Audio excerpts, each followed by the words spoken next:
Irmãos, quero saudá-los essa maravilhosa graça e paz do Senhor. Dizer que estou muito feliz nessa noite por poder celebrar a Deus, esse Deus vivo que está no nosso meio aqui, irmãos. Esse Deus não está de fora, não, embora esteja também, né? Porque Ele é onipresente, mas Ele está no nosso meio aqui.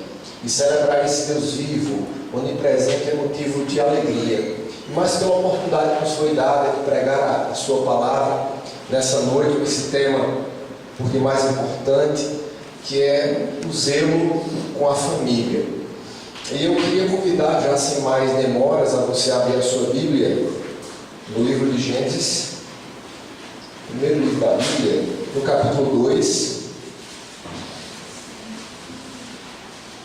Gênesis capítulo 2, a partir do versículo 18. Nós vamos, na verdade, partir de onde tudo começou. O casamento e a família, na verdade, foram revelados por Deus aqui em Gênesis capítulo 2.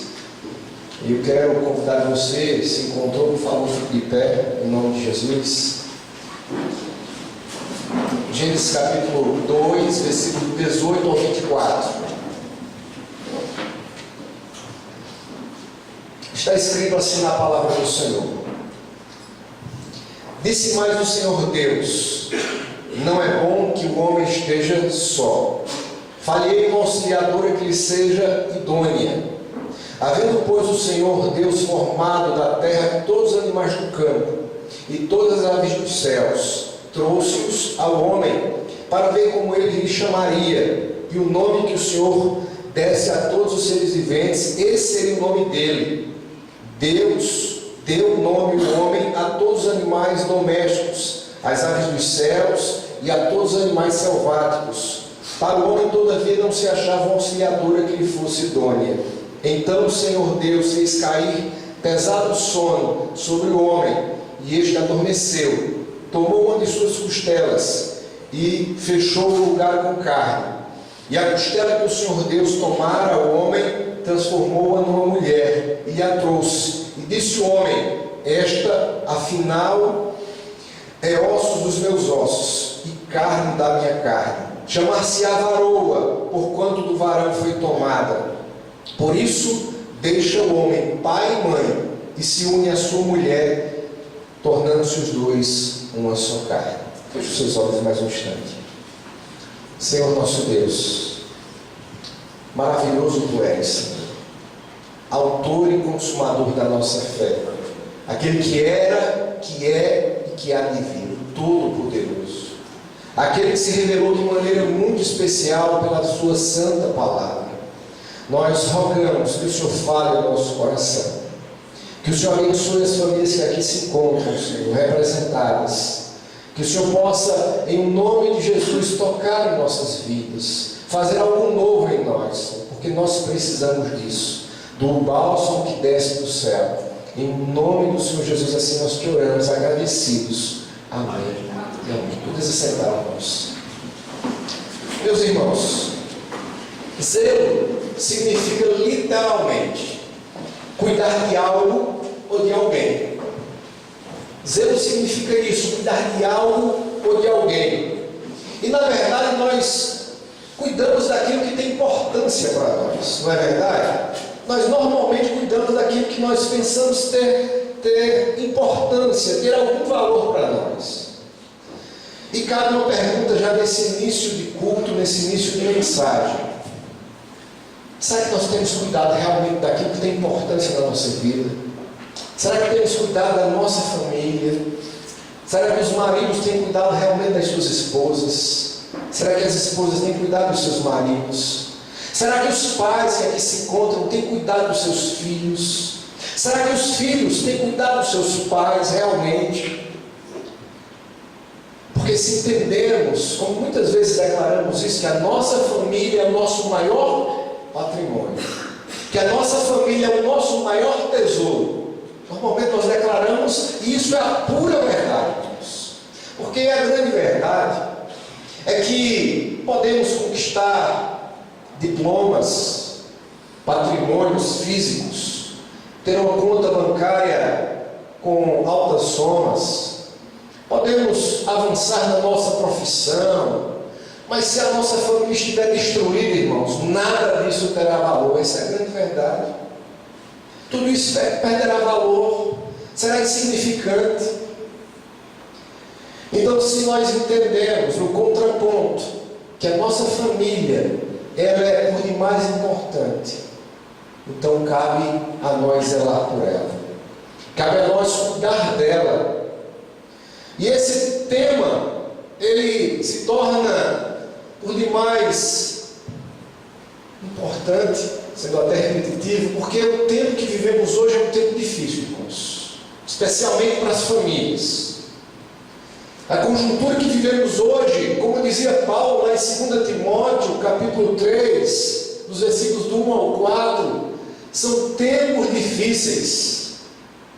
Paulo escrevendo a Timóteo, ao jovem pastor Timóteo, nessa carta, na segunda carta, ele dizia assim: sabe, porém, irmãos, que nos últimos dias os homens serão egoístas, avarentos, jactanciosos, arrogantes, blasfemadores, desobedientes aos pais, irreverentes, ingratos, desafeiçoados, implacáveis, caluniadores, sem domínio de si, cruéis, inimigos do bem, traidores, atrevidos, enfatuados, mais amigos dos prazeres do que amigos de Deus.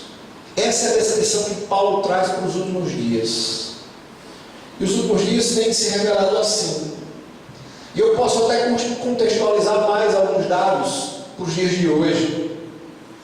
Dados que foram aí, ano a ano, sendo anunciados pelo IBGE em relação aos casamentos e à família. Se você não sabe, nos últimos 10 anos, o número de divórcios cresceu 160%. A cada ano se separa mais pessoas do que se casam.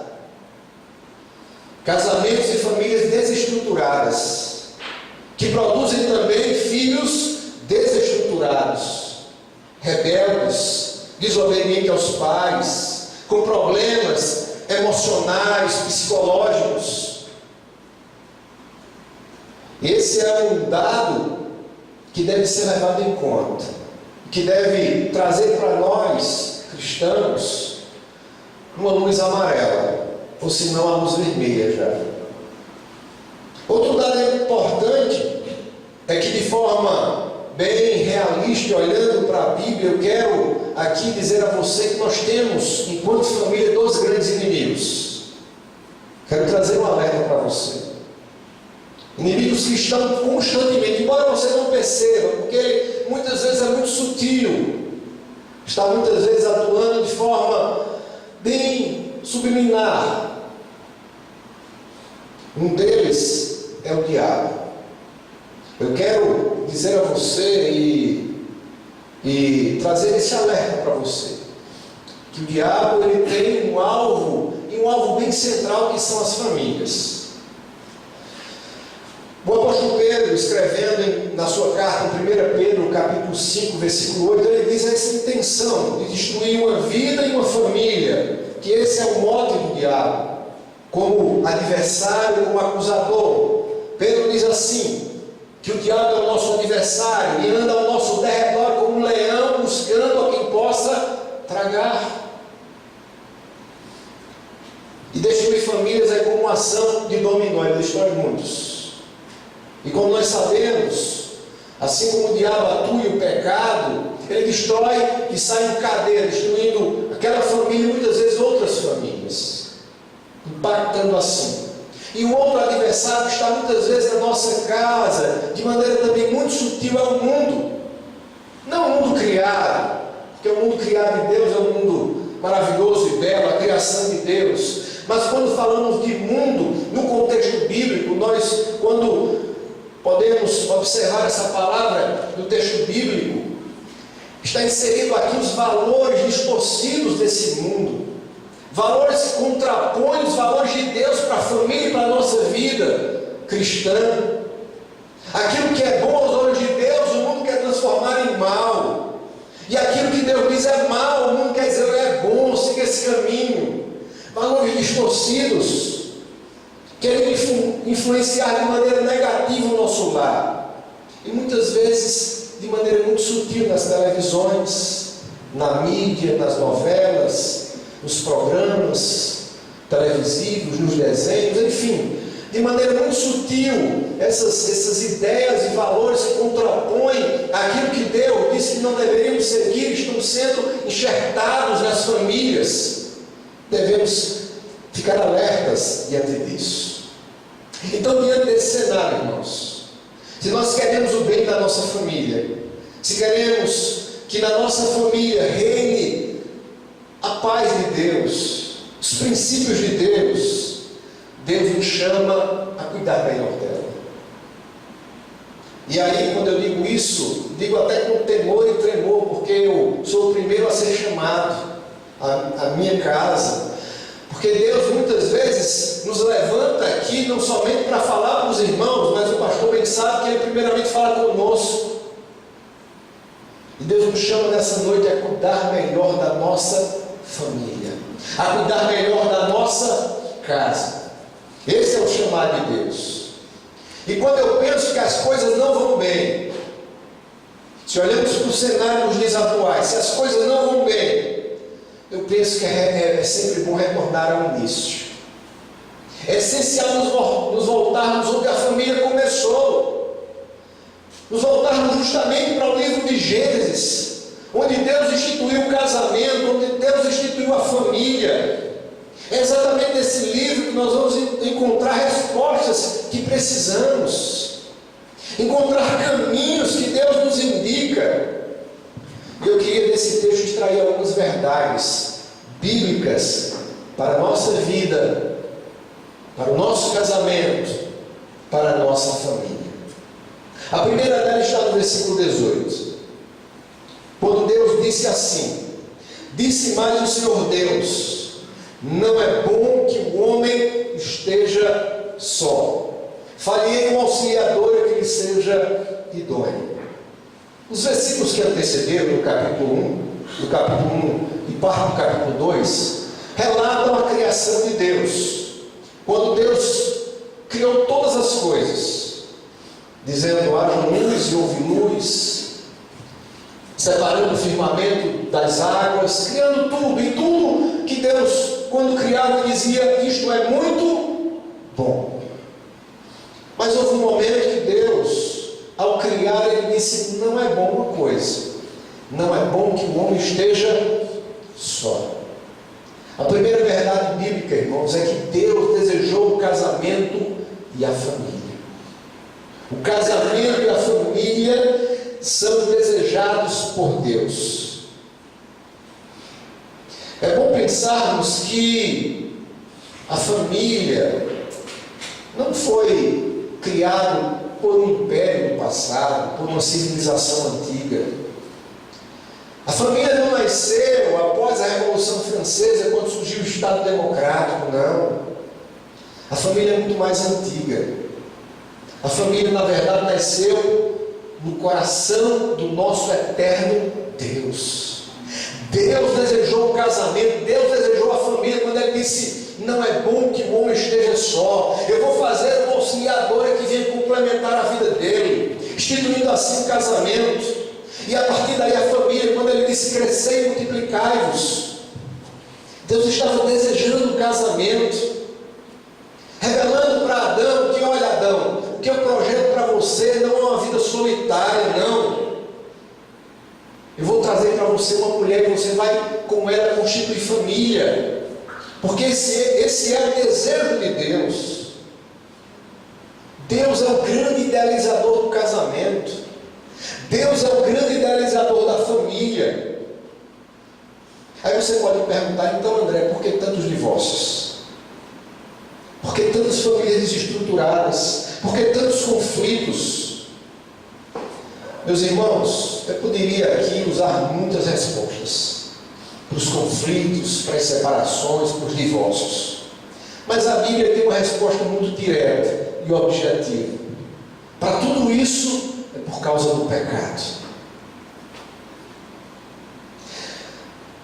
Precisamos entender que o pecado tem um poder avassalador de destruição. Quando ele chega, ele destrói. O pecado é assim. É tanto que Deus nunca aprovou o divórcio. Jesus mesmo revelou isso lá em Mateus capítulo 19. Ele disse que isso acontece pela dureza do coração do homem. E na sua escritura, ele revela pelo menos dois motivos bem claros que Deus assim permite o divórcio: o adultério e o abandono do lar. Quando alguém abandona o lar, fazer o quê? O outro vai ter que de alguma maneira reconstruir a sua vida. Está lá em 1 Coríntios. São pelo menos os dois motivos claros que a Bíblia revela: o adultério, a prostituição e o abandono do lar. Então o pecado é o grande acontecimento que veio para trazer a destruição dos lares, do casamento e das famílias. Mas isto, irmãos, não invalida o desejo de Deus, o projeto de Deus, muito pelo contrário. Não invalida a importância que Deus dá ao casamento e à família, porque Deus é o grande idealizador dela. E aí eu queria já trazer uma aplicação para nós. Se já pensamos que Deus, quando disse que não é bom que o homem esteja só, idealizando o casamento, idealizando a família, e trazendo um auxiliador que viesse complementar esse homem, já nos cabe aqui uma aplicação. Se o casamento, irmãos, e a família são desejados por Deus, comece a olhar para eles como algo de valor. Às vezes damos valor àquilo que não tem valor, e deixamos de valorizar aquilo que tem realmente valor. Comece a valorizar a sua casa, o seu lar. Valorize a sua esposa. Valorize o seu marido.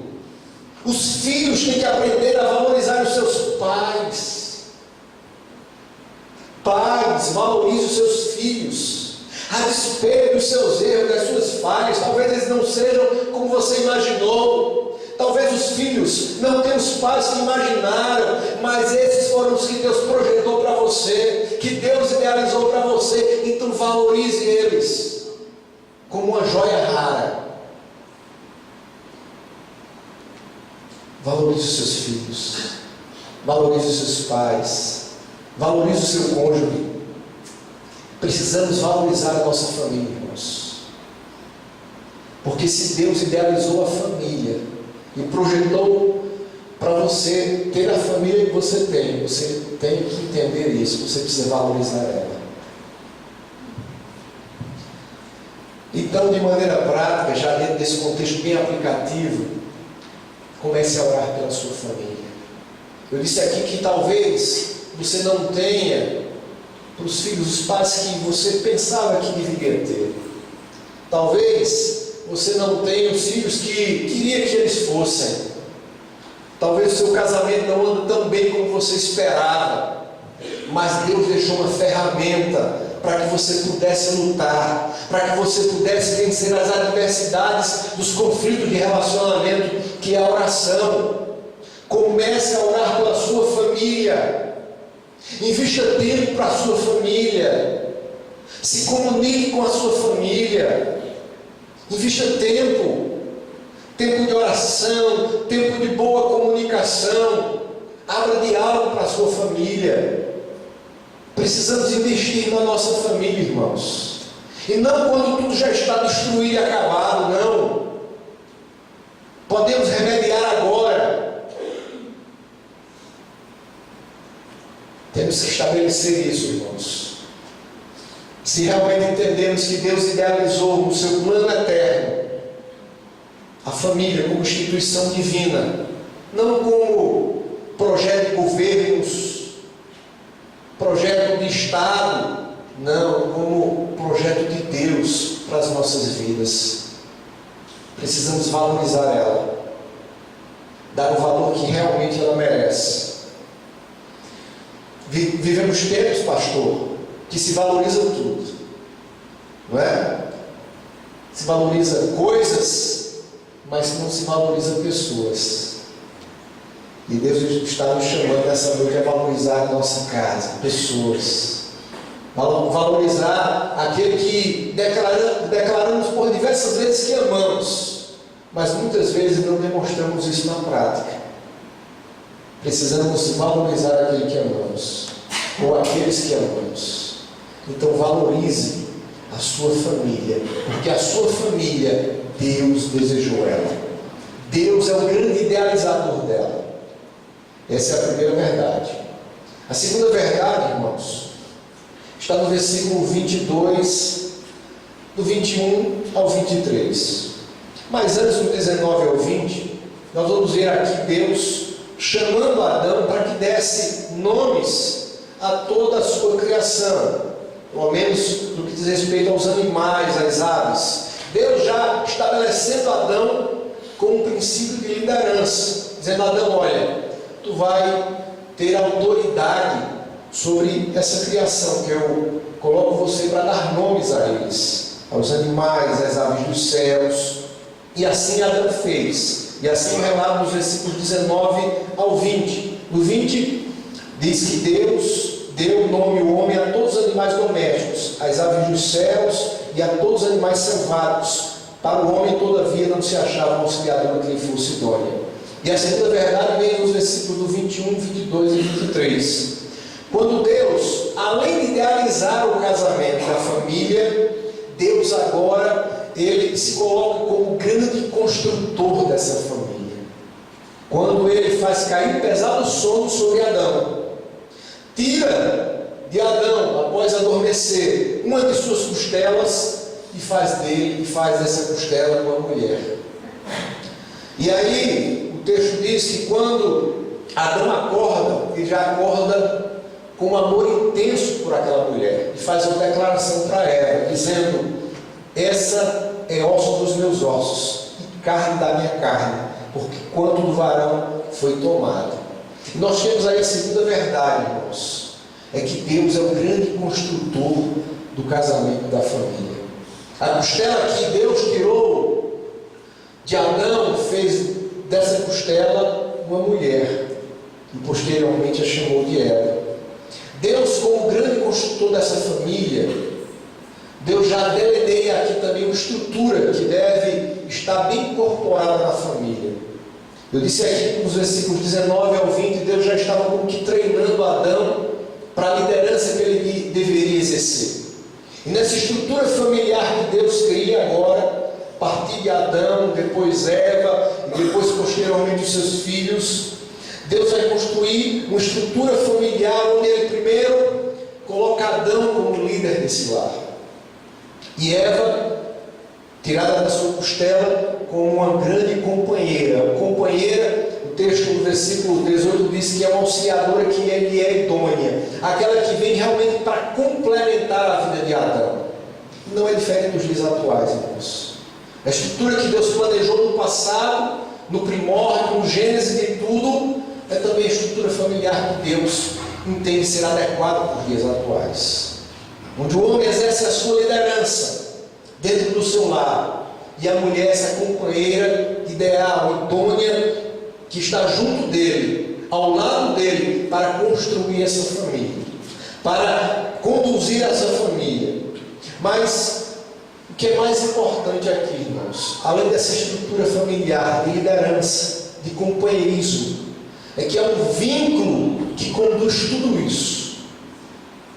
Há um vínculo que conduz essa liderança do homem e esse exercício da mulher de ser a companheira idônea, de complementar o homem, que é o vínculo do amor. Porque quando essa estrutura familiar possui esse vínculo do amor, nem a liderança do homem é autoritária, nem a submissão, o companheirismo da mulher nessa condução é um fardo pesado para ela. Porque o vínculo é o vínculo do amor. O homem lidera com amor e por amor. A mulher é a companheira que constrói com ele o lar, essa companheira ideal, porque ela também exerce com amor, não é um fardo pesado, porque é por amor e com amor. Porque devemos entender, irmãos, que dentro do plano de Deus, essa estrutura familiar, É a estrutura ideal de Deus, mas aos olhos de Deus, nenhum nem outro é maior do que o outro. Porque todos os dois foram criados à imagem de Deus. E há até uma contextualização que Santo Agostinho faz para trazer muito à tona essa igualdade no que diz respeito à imagem de Deus, que todos os dois têm a mesma importância, embora na estrutura familiar exerçam funções diferentes.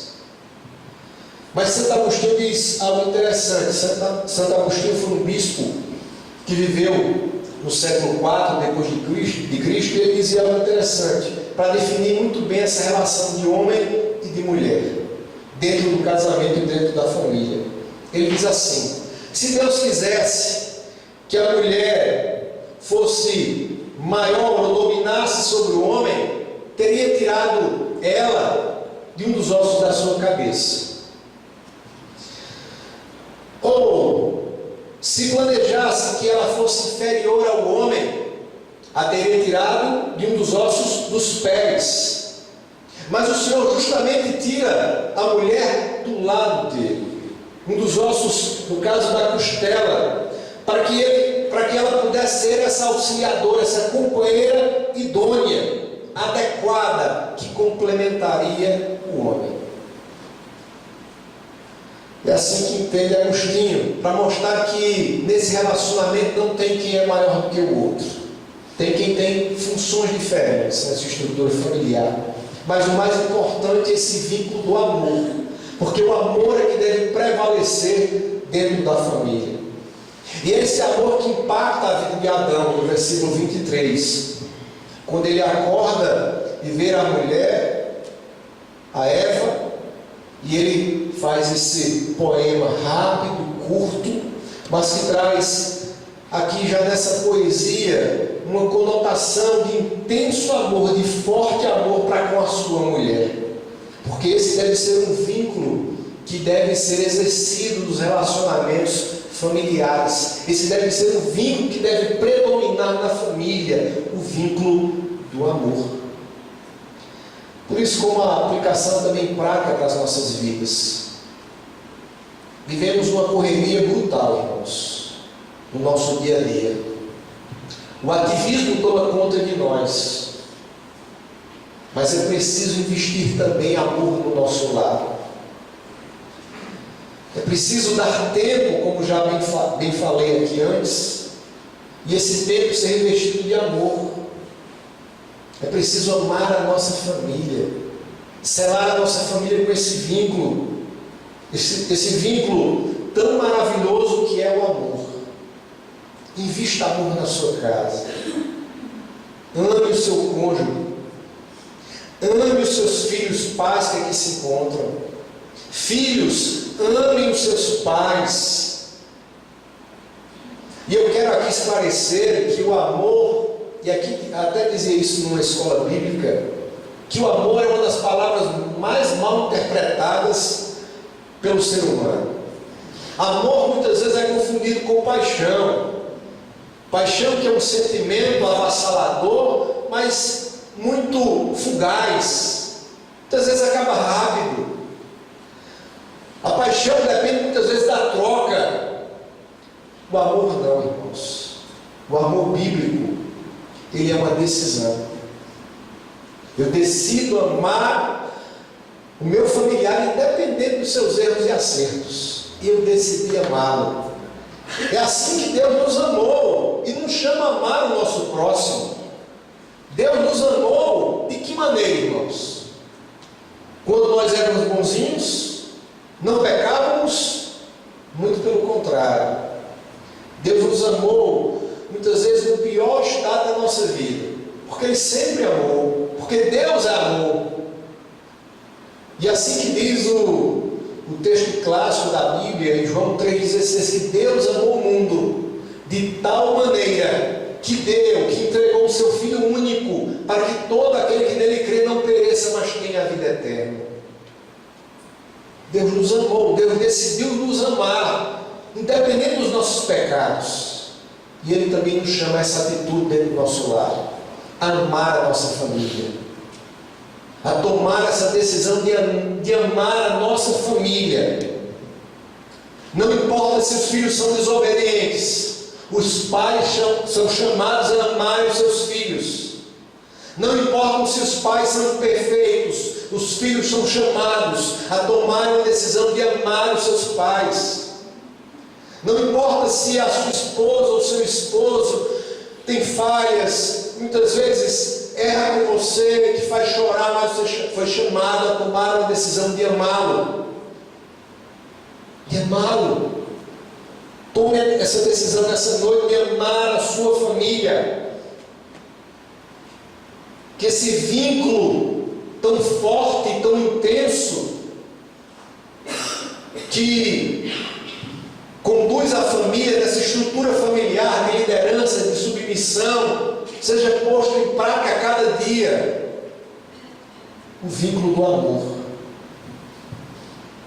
Esse vínculo tão maravilhoso que nos faz amar a despeito dos erros e acertos da nossa família. Porque eu quero contar aqui algo que não é segredo, irmãos. Não existe família perfeita. Não existe casamento perfeito. O que existe é pessoas decididas a perseverarem no casamento, a amarem, independente das circunstâncias, das imperfeições que um ou outro tenha, decidiram amar e perseverar nesse amor, e superar esses desafios da vida, dos relacionamentos humanos, dos relacionamentos dia a dia da nossa casa, a vencê-los com amor e por amor. Amém, irmãos? Amém. Uma terceira verdade bíblica que podemos extrair desse texto está no versículo 24, quando Deus diz assim: por isso deixa o homem pai e mãe e se une à sua mulher, tornando-se os dois uma só carne. Nós já observamos que Deus desejou o casamento e a família, que Deus é o grande construtor dessa família, e o alicerce dessa família é o vínculo do amor. E agora nós também vamos entender que Deus ordenou um padrão para o casamento e respectivamente para a família. O padrão de Deus, que está muito claro aqui, não só implicitamente, mas muito claro, até explicitamente na Bíblia, nesse versículo, é que no padrão de Deus o casamento é entre um homem e uma mulher. Você pode até dizer que isso é lógico, mas por dias atuais não parece tão lógico, né? Mas isso é lógico. O padrão de Deus é entre um homem e uma mulher. O casamento também, ele é monogâmico. Não pode existir uma terceira pessoa no casamento. O que passar disso, de duas, um homem e uma mulher, nós vamos chamar de adultério. O princípio que rege essa monogamia é a fidelidade, irmãos. Esse é o padrão de Deus para o casamento. O padrão que é entre um homem e uma mulher, estabelecido nas bases da fidelidade, mas tem algo mais. Na primeira parte do texto ele diz assim: por isso deixa o homem pai e mãe e se une à sua mulher. Nós vamos aqui entender que o deixar pai e mãe e agora constituir uma nova família para o homem e para a mulher é estabelecer também prioridade, irmãos. Quando nós nos casamos, quando constituímos família, nós estamos também estabelecendo prioridades. E nesse contexto de prioridade, a primeira delas, para o homem que se casa, é a sua mulher. E para a mulher que se casa, é o seu marido. Essa é a prioridade. Deixou pai e mãe e se uniu à sua mulher. Agora vocês têm uma prioridade. Nós temos uma prioridade como casal, é cuidar um do outro e posteriormente dos filhos. Mas a prioridade é do casal. Você tem que priorizar a sua esposa, marido, E a sua esposa tem que priorizar o seu esposo. E a partir daí os seus filhos. Temos que dar prioridade à nossa família quando casamos. Entendendo que essa prioridade é essencial dentro desse formato que Deus assim construiu. Irmãos, no casamento, nós estabelecemos uma aliança. E essa aliança, ela deve ser tão forte, e com esse princípio da perseverança, de ser duradoura, porque a analogia que Deus fez para o casamento, para o relacionamento do homem e da mulher, foi a analogia de Cristo e a igreja. Não podia ter analogia mais forte para representar o casamento, essa união entre um homem e uma mulher. O casamento, de alguma maneira, representa o relacionamento de Cristo e a igreja. E o relacionamento de Cristo e a igreja é um relacionamento de doação. Cristo se doou pela igreja, deu a sua vida pela igreja. É um relacionamento também de durabilidade. Aos olhos de Deus, o relacionamento de Cristo e a igreja não tem fim. Ele vai até a eternidade. Até quando a igreja estará reunida nos céus para louvar e adorar ao Deus Altíssimo. O relacionamento de Cristo e a igreja nos chama a perseverar. E essas devem ser as características desse padrão de Deus também no relacionamento do lar. Um relacionamento que se tem prioridade, um relacionamento que é durável, não é descartável, um relacionamento que persevera, dependendo das circunstâncias, das adversidades. E falando disso, bem contextualizou Salomão lá em Eclesiastes, que é melhor ser dois do que um, porque caindo um, o outro vai e levanta. Um estando com frio, o outro vai e aquece. Melhor é serem dois, irmãos. A família, ela foi idealizada por Deus. Ela foi construída por Deus no vínculo do amor. E Deus deixou esse padrão desse casamento monogâmico entre o homem e a mulher, fundamentado na fidelidade, representado por Cristo e a igreja, um relacionamento que deve ser durável, perseverante. E aí nos cabe mais uma pergunta, já com uma aplicação para esse versículo 24. Será que temos estabelecido as prioridades corretas dentro do nosso lar? Será que as mães têm cuidado mais dos filhos do que do marido? Porque o contexto aqui, primeiro se cuida primeiro do marido, depois dos filhos. É uma prioridade. Não estou dizendo que os filhos não devam ter o cuidado, pelo contrário, mas devemos dar prioridade, irmãos. E se o nosso casamento não vai bem, certamente não vamos ter essa paz, essa capacidade necessária de criar os filhos. Por isso precisamos investir primeiro no relacionamento marido e mulher, prioridade, e aí vai repercutir na criação dos filhos, naturalmente. Será que temos dado a prioridade necessária para a nossa família? Ou será que o nosso trabalho é mais importante? Ou será que ganhar dinheiro é mais importante? Ou será que os meus sonhos são mais importantes do que o meu casamento, do que a minha família? Será que servir a igreja aqui é mais importante que a minha família? É claro que é essencial servir a igreja de alguma maneira, seja no louvor, seja no serviço aqui da limpeza da igreja, seja no ensino, enfim, na escola bíblica, no departamento infantil, seja em qualquer departamento da igreja, mas a sua família tem prioridade, irmãos. Precisa entender isso. A nossa família tem prioridade. Porque se nós não estivermos bem em casa, eu acho que você já deve ter provado isso. Se nós não estamos bem no nosso casamento, na nossa família, certamente não vai ter sucesso, não vai ter realização que vai trazer alegria para o nosso coração.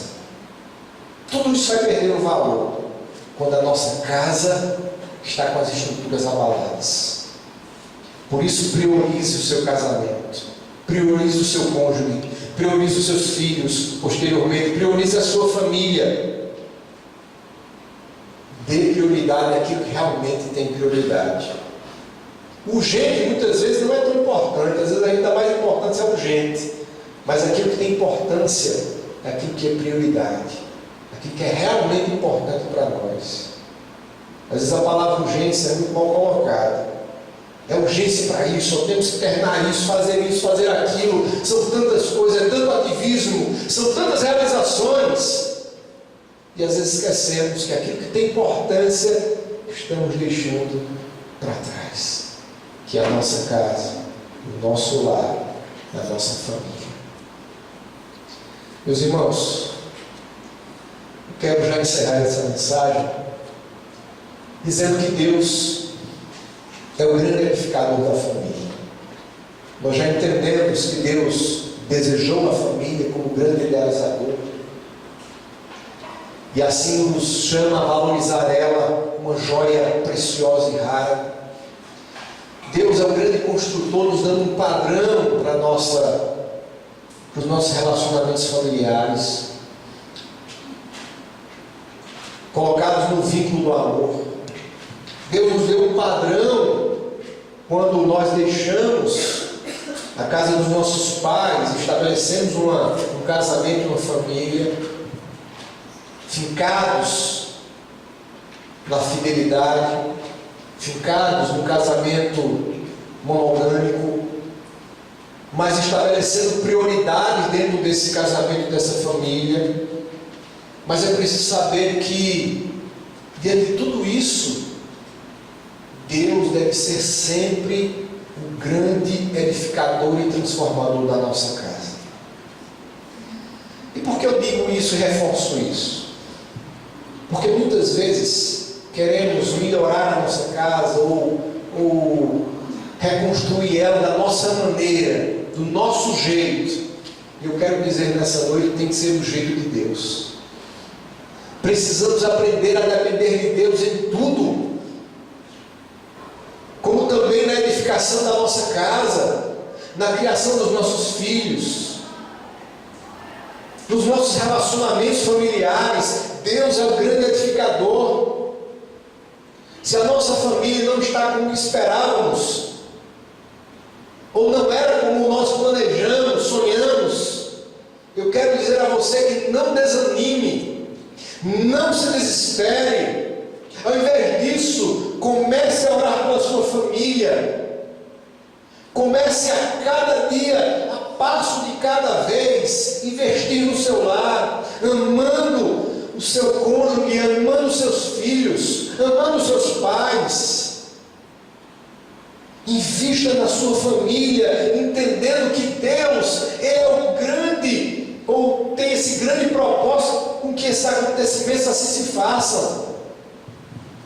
E aqui eu aplico o texto que está lá em Salmo, no número 127, versículo 1, quando o salmista diz assim: se o Senhor não edificar a casa, em vão trabalha os que a edificam. Porque Deus é o grande edificador do seu lar, da sua casa, da sua vida, da sua família.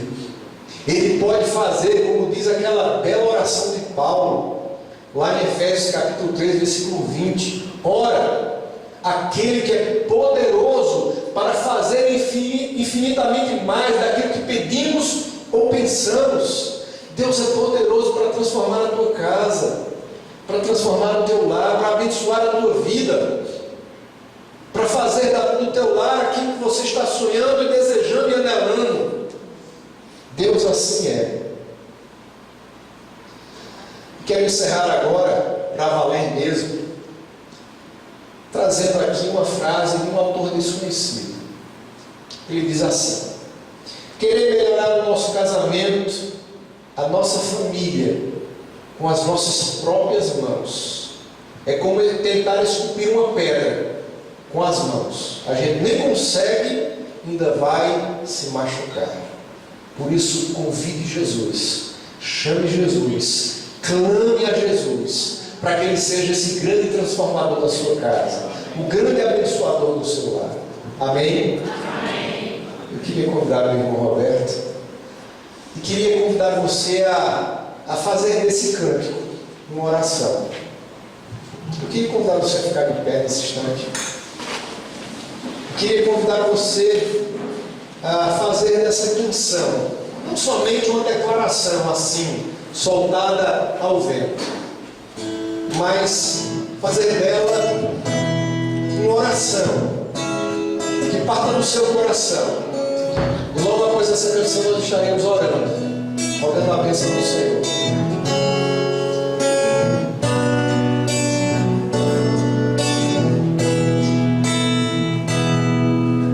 Quero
oração, eu quero também fazer um chamado a você a pensar na sua família nessa oração.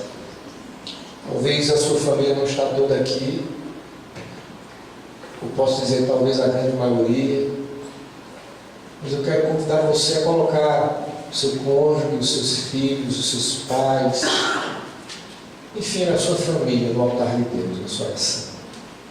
Senhor, nosso Deus, nosso Pai, nós já pregamos sobre família, já cantamos, o Senhor já falou conosco, mas nós queremos em oração colocar os nossos lares, os nossos familiares no Teu altar. Rogar que a Tua boa mão esteja abençoando as famílias que aqui estão representadas, Senhor.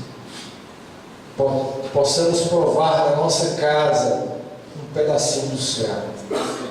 Que possamos ter, Pai, relacionamentos restaurados nos lares, entre pais e filhos, entre marido e esposa. Que o Senhor possa a cada dia nos fortalecer no Senhor, fundamentar na Sua palavra, para construir famílias que busquem ao Senhor, que adorem ao Senhor. Que o Senhor gere no nosso coração temor, porque o temor do Senhor é o princípio da sabedoria, para que possamos ser sábios no caminhar da nossa casa. É assim que nós te oramos em nome de Jesus. Amém. Poder sentar, Deus abençoe a todos.